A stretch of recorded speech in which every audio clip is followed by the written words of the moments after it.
Take a look at her from the front, and you'll see that she's got a pretty good textbook set of legs on her as far as straightness, her width of chest. She's a good candidate that we can say, this is what you should look for. So, I'll go down and take a look at that. Try to stand her with her feet so that it's on the same plane. The wind's coming through that window, yeah, it is.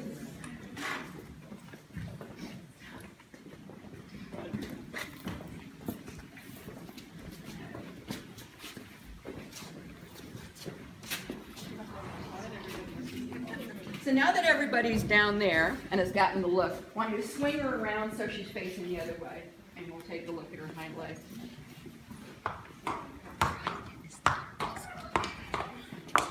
Move her a little farther from the people. Be closer to that door. We like to take a few precautions. There we go. She's certainly being a good girl, but no need to tempt fate.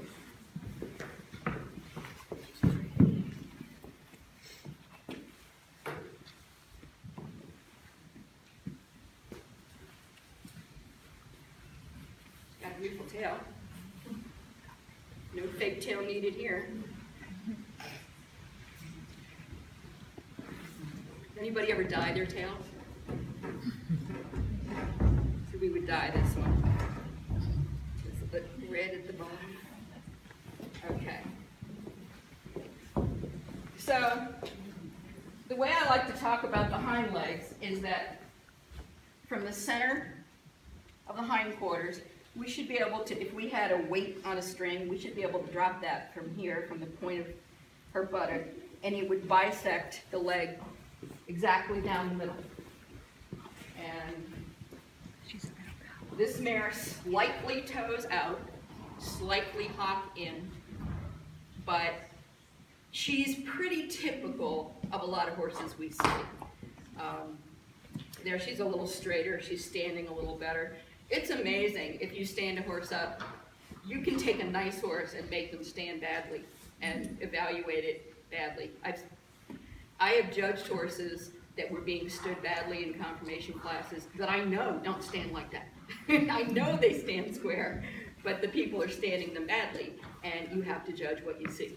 So it's very important if you ever do any showing of horses in hand that you know how to do that. That's a whole other lesson if anybody ever wants to do that. Kind of fun too, because there's a lot of tricks to it. But she stands pretty square. We were talking about how her legs drop from the center of her shoulder, and the cannon bone drops from the center of her knee, and she's pretty corresponding behind. She stands square. If we're going to falter at all, just a slight toe out, which, again, not a major error, very common in our horses. Her hock angle, just walk a little circle and bring her back so her head is going this way. And when I'm standing. Like okay. Yeah. Have her kind of face me. There we go. Good. Hock angle is something that we talk a lot about. See if we can stand her a little better behind. She doesn't look like she's wearing a diaper. Okay. Do you want your tail undone, girl? Oh, well, no, we'll do the hop first. She has, if we're going to falter here, she has slight angulation, more angle to her hock than we would like to see. Ideally, we would want to see from the point of her hock that her flexor tendon goes straight to the ground. And in this case, it is angling slightly toward the front of the horse. The horseman's term for that, and she's very mild in this, so I'm not going to, this wouldn't trouble me, but she's our example, and it's great that we have it to talk about. She is slightly sickle hop. There are people that really dislike that. There are a lot of people that love it, slightly sickle hop, because They are, again, it's something they're able to engage easily. They can get their hock under them easily to push off the ground at a jump. So she has slightly a little more angle at the hock than what our model horse would be. But I don't feel that that's going to affect her at the degree that it is in any negative way.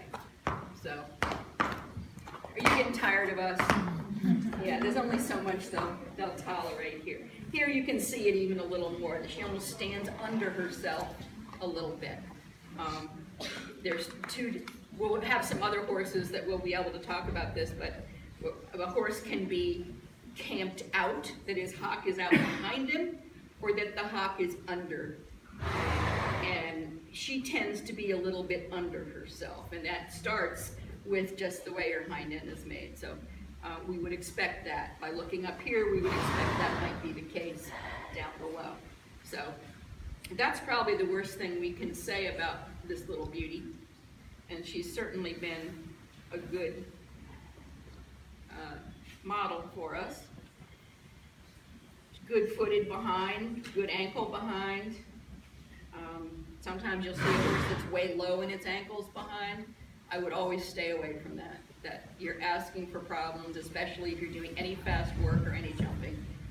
Maybe a trail horse or a Western type horse, that's okay, but not so much for a sport horse. So I think that's about all we have to say about her. Beautiful clean bridle, by the way. Does anybody have any questions on this mare? Okay, you can put her away. All right, thank you.